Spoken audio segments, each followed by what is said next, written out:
খবর 24 সাথে আপনাকে স্বাগত। নতুন নতুন খবর জানার জন্য আমাদের চ্যানেলে চোখ রাখুন।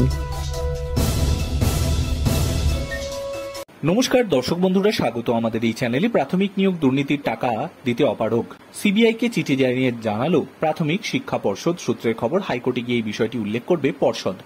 প্রসঙ্গত, প্রাথমিক নিয়োগ দুর্নীতির তদন্ত মামলায় কলকাতা হাইকোর্টের বিচারপতি রাজশেখর মান্থা নির্দেশ দিয়েছিলেন 2014 সালের প্রাথমিকের নষ্ট করা ওএমআর শিটের ডিজিটাল কপিগুলোকে যে কোনো মূল্যে উদ্ধার করতে হবে।